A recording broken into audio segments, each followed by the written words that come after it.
Hello everyone, आप सभी का इस लेक्चर में बहुत बहुत स्वागत करता हूं। तो चलिए इस चैप्टर को और आगे बढ़ाते हैं और आज के इस लेक्चर में हम कवर करने वाले हैं आयोन्स को, वो भी बड़े डिटेल में। तो चलिए एक कहानी के साथ में शुरू करते हैं सो दैट हम आयंस को बहुत अच्छे तरीके से समझ सकें। क्या होता है आयोन्स? आयोन्स सिंपल सा कहने का मतलब होता है जिस किसी के टकले पे पॉजिटिव या नेगेटिव चार्ज हो तो उसे आयोन्स कहते हैं। इन जनरल अगर हम कहें तो ऐसे ही कह सकते हैं, ठीक है। तो हम सिंपली कहते हैं an ion is a positively और नेगेटिवली चार्ज एटम, ठीक है। मैं डेफिनेशन एक बार लिख दूं, उसके बाद तो अच्छे तरीके से बताऊंगा आपको। An ion is a positively or negatively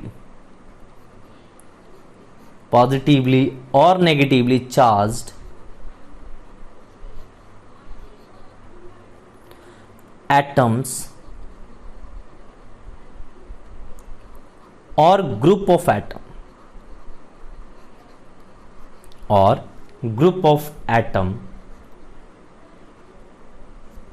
है ना। इसी को क्या कहते हैं बेटा? आयोन्स। मतलब सिंपली किसी के टकले पे हमें देखना है कि पॉजिटिव चार्ज या नेगेटिव चार्ज तो नहीं है। आइए एक कहानी समझते हैं इस चीज को। इस कहानी से शायद आपको क्लैरिटी आ जाएगी कि आयोन्स किसे कहते हैं, ठीक है।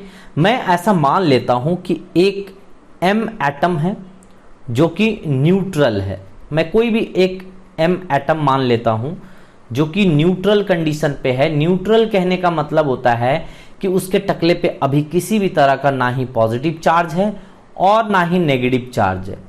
ये क्या करता है? एक एम एक एलिमेंट है। ये एलिमेंट एक दिन मंदिर पूजा करने के लिए जाता है। जब ये मंदिर पूजा करने के लिए जाएगा तो कोई भी मंदिर पूजा करने के लिए जाता है तो भैया या तो रुपये को डोनेट करता है ना। तो रुपए को डोनेट ही करता है, मतलब 1-2 रुपये जो भी हो सके उससे जितना बन सके वो डोनेट करने की कोशिश करता है। तो एम भी यहाँ पे, एम एलिमेंट भी यहाँ पे इलेक्ट्रॉन को डोनेट करने की कोशिश करेगा। और कभी कभी ऐसा भी हो सकता है कि वो लेने की भी कोशिश करे। तो देखिए मैं बताता हूँ अच्छे तरीके से। मान लीजिए कि यहाँ पे एम कोई एलिमेंट है। कोई अगर मान लो मंदिर जाता है तो इलेक्ट्रॉन, आपने क्या करा कि 1 रुपये डोनेट किए तो भगवान ने ऊपर से देख लिया कि भैया आपने 1 रुपये डोनेट किया, अच्छा काम कर रहे हो। भगवान खुश हुए और भगवान आपको बोले तथास्तु पॉजिटिव चार्ज, यानी कि आपके टकले पे एक पॉजिटिव चार्ज दिखेगा। वो पता चलेगा उससे कि आपने 1 रुपये डोनेट किए हैं। आपने अगर 2 रुपये डोनेट किए तो आपके टकले पे 2 पॉजिटिव चार्ज दिखेगा। भगवान आपको बोलता है भैया आपके टकले पे पॉजिटिव चार्ज होगा, और 2 टकले पे पॉजिटिव चार्ज मतलब 2 रुपये आपने डोनेट किए। इसी तरीके से अगर आपके टकले पे 3 पॉजिटिव चार्ज है तो मतलब समझिए कि 3 इलेक्ट्रॉन आपने डोनेट किए हैं। तो ऐसे करके आप यहाँ पे समझ सकते हैं कि जो भी इलेक्ट्रॉन को डोनेट करता है, यानी कि रुपीज को जो डोनेट करता है, उसके टकले पे पॉजिटिव चार्ज आता है। जो जितना रुपया डोनेट करेगा उतना रुपया उसके ऊपर में पॉजिटिव चार्ज आएगा। उसका उल्टा बोले अगर हम, कि जो बेगर वहां पे भिखारी जो बैठा हुआ है, जो भिखारी बैठा है उसकी हाथ पैर सब कुछ ठीक है। आपने अक्सर कई ऐसे भिखारी देखे होंगे जिसके सब कुछ ठीक है, आपके जैसा पूरा फिट है वो, है ना। इवन इससे आपसे ज्यादा अच्छा बॉडी वॉडी उसके पास रहता है, बॉडी बिल्डर रहता है, बट वो फिर भी भीख मांग रहा होता है। अगर वो भीख मांग रहा है तो भगवान उसको देख करके गुस्सा करता है कि तुम्हारे पास सब कुछ होते हुए तुम भीख मांग रहे हो। तथास्तु नेगेटिव चार्ज, उसको बेटा उसके टकले पे नेगेटिव चार्ज दिखता है। यानी कि किसी से अगर वो 1 रुपये लिया है तो उसके टकले पे 1 नेगेटिव चार्ज दिखेगा। किसी से अगर उसने 2 रुपये ले लिए टोटल, है ना, तो उसके टकले पे 2 नेगेटिव दिखेगा। अगर टोटल 3 रुपये ले लिए हैं तो उसके ऊपर 3 नेगेटिव चार्ज दिखेगा। तो जितना रुपया लेगा उतना नेगेटिव चार्ज दिखेगा। सिंपल सा लॉजिक है। तो बस वही चीज यहाँ पे अप्लाई करना है कि एम कोई एक एलिमेंट है, वो क्या करता है, सबसे पहले एक इलेक्ट्रॉन को डोनेट करता है ना। ये अपने से एक इलेक्ट्रॉन को माइनस कर रहा है, -1 इलेक्ट्रॉन, है ना। तो जब माइनस करता है कोई इलेक्ट्रॉन को, यानी कि जो डोनेट करता है, ये क्या कर रहा है, इलेक्ट्रॉन को डोनेट कर रहा है। तो जब इलेक्ट्रॉन को कोई डोनेट करता है तो उस पे कौन सा चार्ज आता है, उसके टकले पे पॉजिटिव चार्ज आता है। है ना। और जब किसी टकले पे पॉजिटिव चार्ज आता है तो उसी को हम कहते हैं कैटायन। देखो आयन यहाँ पे कॉमन है और यहाँ पे पॉजिटिव चार्ज लगने के कारण हमने यहाँ पे कैटायन दे दिया है। उसी तरीके से अगर मान लीजिए कि ये m एलिमेंट अगर एक इलेक्ट्रॉन को गेन करे, यानी कि कोई एक इलेक्ट्रॉन को रिसीव करता है, एडिशन दे दिया है, प्लस कर दिया है, देखो तो गेन करता है, इसको हम गेनिंग ऑफ इलेक्ट्रॉन कहते हैं। अगर एक इलेक्ट्रॉन को गेन करता है तो उसके टकले पे जो होता है वो एक नेगेटिव साइन आता है बेटा। 1 रुपए उसने लिए हैं तो यहाँ पे तो negative sign indicates that extra 1 electron added into it. अगर 2 नेगेटिव दिखेगा तो 2 extra electron added in that element. Okay, तो जितना भी नेगेटिव चार्ज दिखेगा मतलब समझना उसमें वो उतना इलेक्ट्रॉन्स एक्स्ट्रा एडेड हैं, है ना। और पॉजिटिव चार्ज का मतलब उतना इलेक्ट्रॉन उसने डोनेट किए हैं, राइट। तो इस तरीके से तो यहां पे इसको हम कहते हैं एनायन। देखो ये आयन यहां पे भी कॉमन, यहां पे भी कॉमन। तो आयन को 2 तरीके से डिवाइड कर सकते हैं आप, कैटायन एंड एनायन। तो आपको आई थिंक क्लियरली पता चल गया होगा। जैसे मान लीजिए कि यहाँ पे जो फेमस एग्जांपल हमने अभी थोड़ी देर पहले लिया था कि सोडियम है, तो सोडियम क्या करता है, इसकी इलेक्ट्रॉनिक कॉन्फ़िगरेशन 281 है। तो ये क्या करता है, एक इलेक्ट्रॉन को डोनेट करके और सोडियम प्लस में चला जाता है। सो यहाँ पे क्या करता है, एक इलेक्ट्रॉन को डोनेट करता है तो यहाँ से इधर साइड से क्या हुआ है, -1 इलेक्ट्रॉन। तो आप इधर साइड में ना करके उधर लिखोगे तो क्या लिखोगे, +1 इलेक्ट्रॉन लिख दो, यहाँ पे कोई दिक्कत नहीं है। तो यहाँ पे ऐसे लिख सकते हैं, है ना। इलेक्ट्रॉन को पॉजिटिव में लिखने की कोशिश करते हैं, इसीलिए मैंने राइट साइड में ले गया। तो देख सकते हो ये जो पॉजिटिव चार्ज आया इसके टकले पे, ये क्यों आया, क्योंकि सोडियम ने यहाँ पे क्या करा, एक इलेक्ट्रॉन को डोनेट किया है, तब जाकर के इसके टकले पे पॉजिटिव चार्ज आया है। Similarly you can write for chlorine. So chlorine ने क्या करा, एक इलेक्ट्रॉन को गेन किया, यानी कि रिसीव किया, है ना। सो रिसीव करने के बाद क्या होगा कि क्लोरीन पे एक नेगेटिव साइन आ जाएगा, है ना, इस तरीके से, और इसी को हम एनायन कह देते हैं। तो इस तरीके से आप कह सकते हैं कि नेगेटिव चार्ज। अब क्या होता है कि इन जनरल जो मेटल्स होते हैं, है ना, सो मेटल की टेंडेंसी क्या होती है आपको पता है। So metal have tendency to donate electron. अगर मेटल की टेंडेंसी इलेक्ट्रॉन को डोनेट करने की है तो आप खुद समझिए बेटा, इलेक्ट्रॉन अगर डोनेट करने की है तो उसके टकले पे जितने भी मेटल होंगे उसके टकले पे हमेशा क्या चार्ज आएगा, पॉजिटिव चार्ज आएगा। और सही बात है, मेटल के ऊपर में पॉजिटिव चार्ज आ ही जाता है, क्योंकि उनकी खुद की टेंडेंसी होती है कि मैं इलेक्ट्रॉन को डोनेट करूं। तो मेटल की दिल दिमाग बहुत अच्छा होता है, ये लोग डोनेट करने के लिए बहुत ज़्यादा रेडी रहते हैं।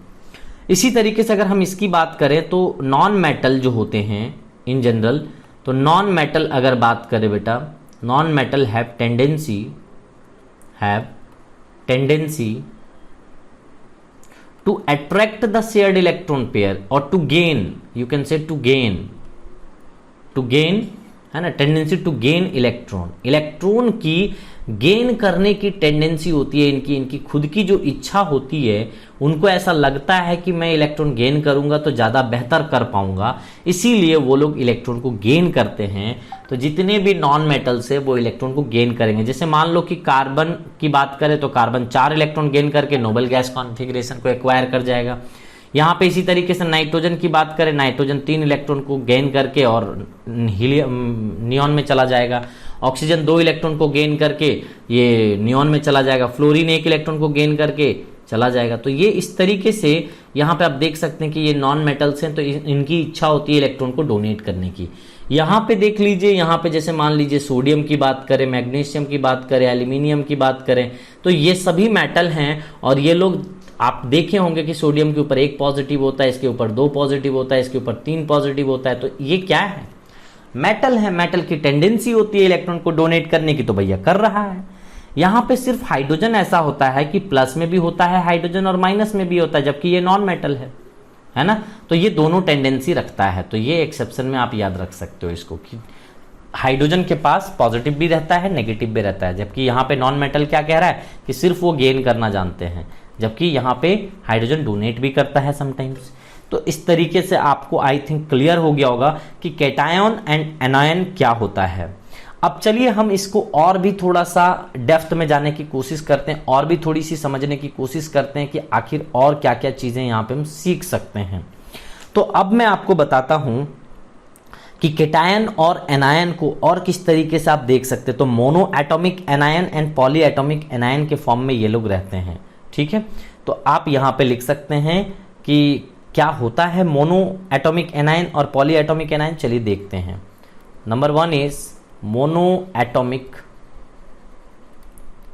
एनायन।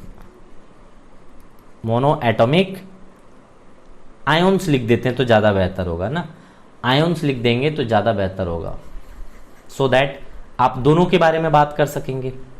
तो मोनो एटॉमिक आयोन्स, तो इसमें क्या होता है समझिएगा।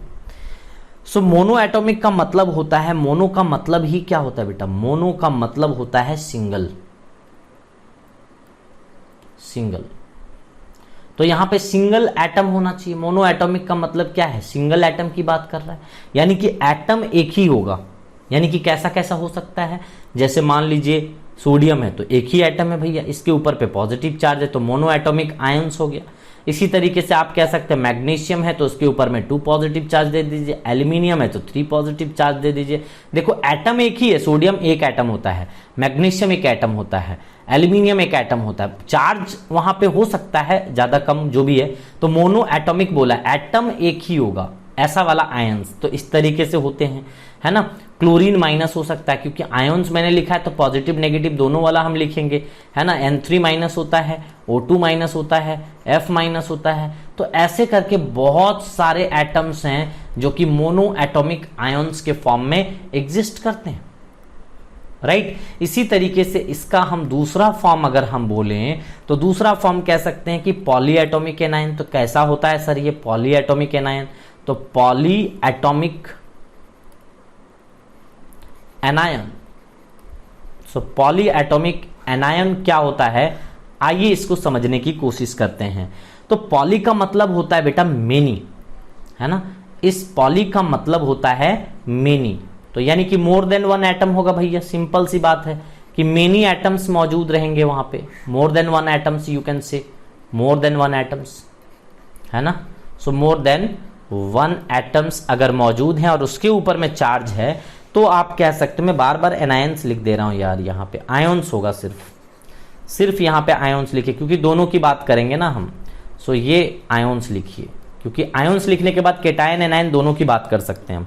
सो मेनी एटम्स और मोर देन 1 एटम्स वहां पे मौजूद रहेगा। जैसे फॉर एग्जाम्पल की अगर हम बात करें, एग्जाम्पल के तौर पे आप ले लीजिए जैसे NH4+, ये क्या है, अमोनियम कहते हैं इसको, क्या कहते हैं, अमोनियम।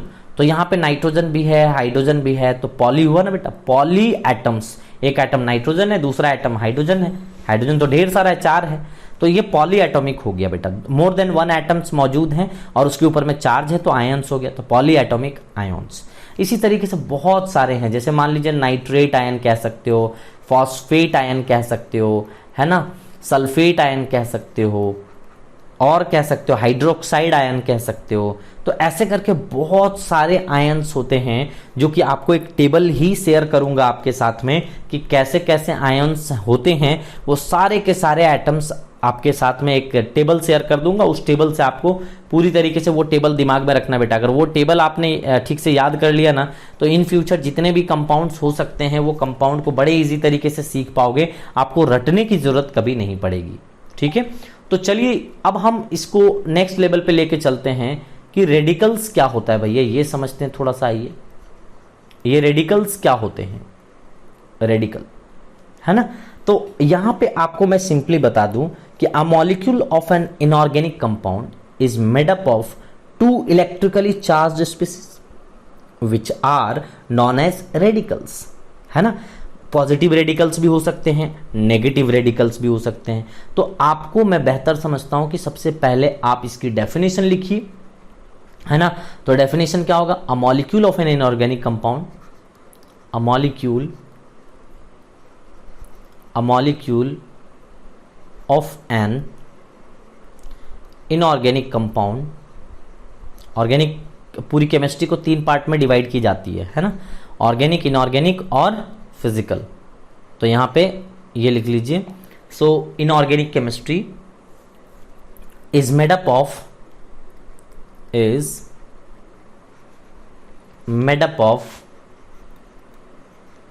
किससे बोलो?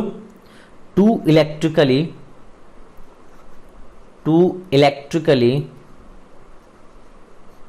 what? Charged species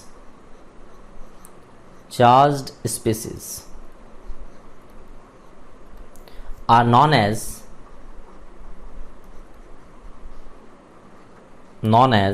what? Radicals. तो दो तरीके से रेडिकल्स को डिवाइड किया जाता है, ऑब्वियस सी बात है। तो यहां पे सबसे पहले ऑन द बेसिस ऑफ हम यहां पे बात कर लेते हैं, on the basis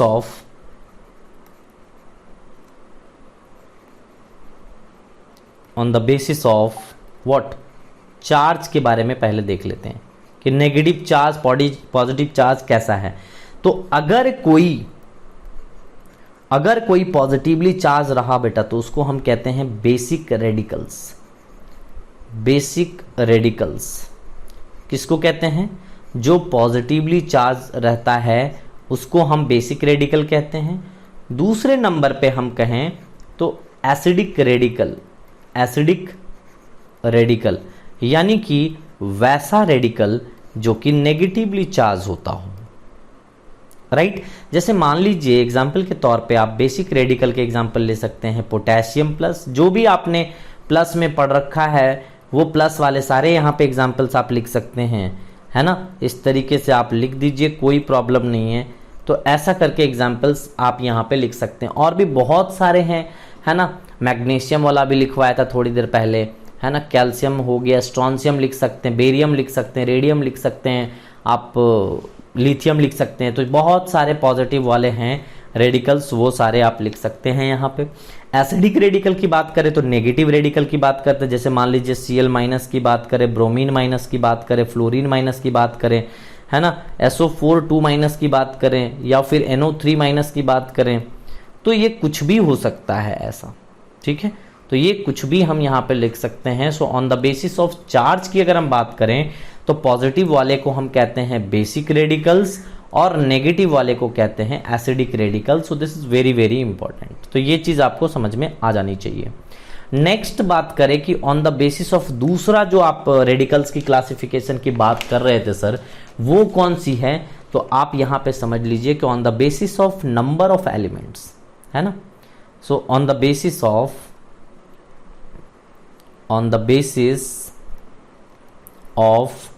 number of element, कितने एलिमेंट हैं उसमें, उसके बेसिस पे। जैसे सिंपल रेडिकल अगर हम कह देते हैं, मान लीजिए कि सिंपल रेडिकल बोले तो सिंपल रेडिकल का मतलब है कि सिंगल रहेगा, ओनली वन एटम रहेगा। सिंपल एटम मतलब ओनली वन एलिमेंट मौजूद रहेगा, ओनली वन एलिमेंट, सिर्फ और सिर्फ एक ही एलिमेंट वहां पे मौजूद रहेगा, तब कह पाओगे आप सिंपल एलिमेंट। जैसे मान लीजिए कि Ag प्लस है, ठीक है, और सोडियम प्लस है, राइट? इसी तरीके से आप क्लोरीन माइनस ले सकते हैं, ब्रोमीन माइनस ले सकते हैं, है ना? बेरियम 2 प्लस ले सकते हैं, सल्फर 2 माइनस ले सकते हैं। तो इस तरीके से जो एलिमेंट्स आप देख सकते हैं यहाँ पे सिर्फ और सिर्फ एक ही तरह का एटम मौजूद है, एक ही एटम मौजूद है यहाँ पे, सिंपली ओनली वन एलिमेंट मौजूद है। दूसरा नंबर हम बोलते हैं on the basis of number of elements, तो हम कह सकते हैं कि कंपाउंड रेडिकल, है ना? तो कंपाउंड रेडिकल का मतलब क्या है? मोर देन वन रहेगा भैया। कंपाउंड का मतलब ही होता है कि मोर देन वन एटम्स वहां मौजूद रहते हैं। तो सिंपली आप जो मैंने लिखवाया था पहले, NO3 माइनस, SO4 2 माइनस, है ना, फॉस्फेट आयन, ये PO4 3 माइनस, और बहुत सारे आप लिख सकते हो, BO3 माइनस, है ना, BO3 3 माइनस।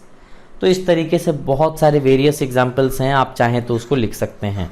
तो इस तरीके से हम क्लासिफिकेशन ऑफ रेडिकल्स कर लिए। अब मैं आपके साथ यहाँ पे एक टेबल शेयर करना चाहूँगा जस्ट तो आप देखिए, ये टेबल जो होगा वो list of common electrovalent positive radicals होगा और फिर एक होगा वहां पे इलेक्ट्रोवैलेंट नेगेटिव रेडिकल्स। तो जितने भी रेडिकल्स हमने पढ़ाए हैं वो सारे के सारे उससे कई ज्यादा रेडिकल्स मैं आपको उस टेबल में दे दूंगा। तो वो टेबल में वो रेडिकल्स आपको एज इट इज याद होने चाहिए, ताकि आगे इन फ्यूचर जितने भी कंपाउंड्स आएंगे उन कंपाउंड्स को अच्छे तरीके से आप लिख पाएं। तो ये चीज़ बहुत ज़रूरी है कि आपको वो पूरा का पूरा रेडिकल टेबल याद होनी चाहिए, राइट। अब चलिए आइए हम बात करते हैं कि आयोनिक कंपाउंड क्या होता है। दूसरे नेक्स्ट हम बात कर लेते हैं आयोनिक कंपाउंड की। एक नया चीज़ आया है, दैट इज आयोनिक कंपाउंड, ठीक है। यह है आयोनिक कंपाउंड। जब हम यहाँ पे आयोनिक कंपाउंड की बात करते हैं तब हम कहते हैं सिंपली, अगर समझने की कोशिश करें तो ज़्यादा डेप्थ में आपको यहाँ पे आयोनिक कंपाउंड के बारे में पढ़ना नहीं है बेटा। सिंपल सा लॉजिक समझिए कि यहाँ पे जो भी आयोनिक कंपाउंड होते हैं, है ना, it is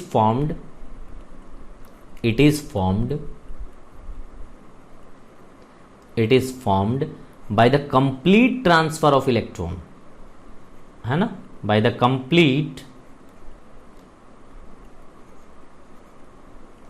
transfer of electron, transfer of electron. So यहां पे हम कहते हैं कि ये लोग जब भी बॉन्ड बनाते हैं पूरे के पूरे इलेक्ट्रॉन ट्रांसफर करने की कोशिश करते हैं, तभी जाकर के आप कह पाते हैं कि वो कंपाउंड बनाता है। जैसे मान लीजिए आपको अगर बनाना है यहाँ पे NaCl, सबसे बेहतर एग्जाम्पल और सबसे इजी एग्जाम्पल हम कहें तो NaCl होता है। तो NaCl कैसे बनता है? ये NaCl एक आयोनिक कंपाउंड है।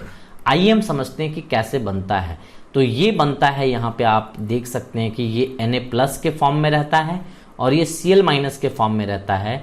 तो ये इसका चार्ज यहाँ पे आ जाता है। क्रिस क्रॉस आपने पढ़ रखा है, तो क्रिस क्रॉस आपको नहीं आता, ये सब चीज़ फार्मूला बनाना नहीं आता, तो आप प्लीज़ आप जा कर के वो जनरल केमिस्ट्री के लेक्चर्स देखिए, आपको बिल्कुल इजीली समझ में आएगा। तब जा कर के पूरे यहाँ पे जो मैग्नीट्यूड है 1, -1 और +1, तो 1 ट्रांसफर हो गए, तो ये फाइनली बन जाता है NaCl। ये एक्चुअल में होता कैसे है समझिएगा। यहाँ पे क्या होता है कि सोडियम पहले इस तरीके से था, यहाँ पे क्या किया उसने कि एक इलेक्ट्रॉन को डोनेट कर दिया, -1 इलेक्ट्रॉन। वो इसलिए किया क्योंकि हर कोई नोबल गैस कॉन्फ़िगरेशन को पहुंचना चाहता है। जब ये एक इलेक्ट्रॉन को डोनेट कर देगा तो ये सोडियम प्लस पे पहुंच जाएगा, और सोडियम प्लस का मतलब ही होता है noble gas configuration, that is neon.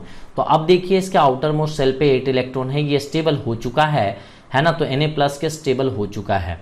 इसी तरीके से क्या करता है कि क्लोरीन जो होता है वो एक इलेक्ट्रॉन को गेन करता है बेटा, और गेन करने के बाद चूंकि इसके 287 हैं, तो इसको कोई एक इलेक्ट्रॉन अगर दे देगा तो यहाँ पे ये स्टेबल हो जाएगा। तो यहाँ पे क्लोरीन माइनस है, ये हो जाएगा 287। तो ये क्या होता है कि ये ढूंढता रहता है, क्लोरीन ढूंढ रहा है कि कोई उसको एक देने वाला मिल जाए, और सोडियम ढूंढ रहा है नेचर में कि कोई भैया मेरे से एक ले ले। तो ये दोनों एक दूसरे से मिलते हैं नेचर में, और एक दूसरे से नजर मिलती है और बोलते भाई आजा, आ गया, और देखो इस तरीके से बॉन्ड बना लेता है NaCl। इसी तरीके से बहुत सारे कंपाउंड्स बना सकते हैं, बहुत सारे आयोनिक कंपाउंड से। मान लीजिए कि कैल्शियम नाइट्रेट इस तरीके से NO3 होल ट्वाइस बनाते हो, ये कैसे बना होगा? सोचिए, कैल्शियम तो 2 पॉजिटिव में होता है, वो रेडिकल टेबल अभी शेयर किया था ना थोड़ी देर पहले, है ना, वो टेबल में आप देख लेना कि यहाँ पे 2+ है ना, तो कैल्शियम 2+ में होता है, और NO3 क्या माइनस में होता है। तो बस जो सिर्फ मैग्नीट्यूड, चार्ज नहीं लेना है, पॉजिटिव नेगेटिव नहीं, सिर्फ मैग्नीट्यूड। यहाँ पे 1 है, 1- है, तो ये 1 इसके नीचे आएगा और ये 2 इसके नीचे जाएगा। तो इसीलिए यहाँ पे ये इस तरीके से बना CaNO3 होल ट्वाइस। ठीक है, इसी तरीके का कंपाउंड और भी बहुत सारे लिख सकते हैं जो कि एक आयोनिक कंपाउंड होता है। जैसे मान लीजिए कि मैग्नीशियम ऑक्साइड आप बनाना चाहते हैं, तो ये भी एक आयोनिक कंपाउंड है। ये कैसे बना होगा बेटा? Mg2+ में पहले गया होगा, फिर ऑक्सीजन 2- में यहाँ पे, ये इस तरीके से यहाँ पे बन जाता है, 2 से 2 कैंसिल हो जाता है, और ये यहाँ पे बन जाता है। मतलब सिंप्लीफाइड फॉर्म में हम करने के लिए 2 को कट कर दिए। ठीक है, तो इस तरीके से आप यहाँ पे समझ सकते हैं कि ये आयोनिक कंपाउंड हैं। तो आई थिंक आयोनिक कंपाउंड कैसे बनते हैं, किस तरीके के एग्जाम्पल्स हैं ये आपको समझ में आ गया होगा। तो ये कंप्लीट ट्रांसफर करते हैं इलेक्ट्रॉन का बेटा। यहाँ पे देखो ये कंप्लीट एक इलेक्ट्रॉन इसको क्या किया है, ट्रांसफर किया है, किसको, यहाँ पे क्लोरीन को। तो यहाँ पे 288 हो जाता है, ये देखो यहाँ पे एक इलेक्ट्रॉन इसको ट्रांसफर कर देता है बेटा इस तरीके से। तो complete transfer of electron is called as ionic compound, इसी तरीके से बनता है। चलिए नेक्स्ट दूसरा पहलू अगर हम देखें तो दूसरा जो होता है वो कोवेलेंट बॉन्ड होता है बेटा। और कोवेलेंट बॉन्ड की सबसे बड़ी खासियत होती है कि वो लोग शेयरिंग करते हैं, ये वो लोग कंप्लीट ट्रांसफर नहीं करते। तो कोवेलेंट बॉन्ड जो होता है इट इज फॉर्म्ड, आप लिख लेंगे कि it is formed by the sharing of electron,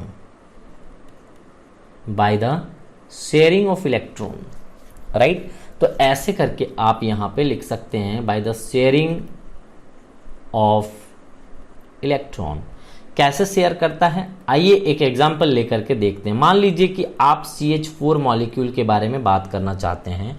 तो CH4 मॉलिक्यूल का आपने स्ट्रक्चर बनाना है। मैं कहता हूं कि ये शेयर करके बना हुआ है। तो देखिए कार्बन का वैलेंस इलेक्ट्रॉन आप सभी को पता है, कार्बन का वैलेंस इलेक्ट्रॉन टोटल 4 होता है और मैंने 4 वैलेंस इलेक्ट्रॉन इसके इस तरीके से बना दिए हैं। और इसी तरीके से अब आप यहाँ पे हाइड्रोजन को बना दीजिए। तो हाइड्रोजन, 4 हाइड्रोजन को चारों डायरेक्शन में इस तरीके से आप लिख दीजिए और हाइड्रोजन के इलेक्ट्रॉन को किसी और कलर के इलेक्ट्रॉन से इस तरीके से दिखा दीजिए। येलो कलर से हाइड्रोजन के इलेक्ट्रॉन्स को मैंने दिखा दिया। अब ये एक बॉन्ड बन जाएगा यहाँ पे। ये दोनों बोलेगा कि भाई चल शेयरिंग करते हैं इलेक्ट्रॉन्स का। और चूंकि आपको पता है, नहीं पता है तो जान जाइए कि हाइड्रोजन जो है बेटा वो डुप्लेट ही बना सकता है। डुप्लेट का मतलब होता है सिर्फ 2 इलेक्ट्रॉन को रख सकता है अपने ऑर्बिटल में अपने घर पे। तो हाइड्रोजन सिर्फ डुप्लेट बनाता है। और अदर देन हाइड्रोजन जो भी होता है ना, अदर देन हाइड्रोजन जो भी होता है वो ऑक्टेट बनाता है, यानी कि अपने आउटर मोस्ट सेल में 8 इलेक्ट्रॉन को करने की कोशिश करता है। हाइड्रोजन सिर्फ होता है जो डुप्लेट करने की कोशिश करता है। अदर देन जो भी हाइड्रोजन होता है वो सब कोई ऑक्टेट कंप्लीट करने की कोशिश करता है। तो यहाँ पे देखिए सभी हाइड्रोजन बोलेंगे कि भाई आप अपना 1 इलेक्ट्रॉन हमें दे दो, हम शेयर करके अपना 2 इलेक्ट्रॉन कर लेंगे और डुप्लेट बना लेंगे, हम स्टेबल हो जाएंगे। तो सब कोई देखो, लालच तो वही है भैया, स्टेबिलिटी की लालच है।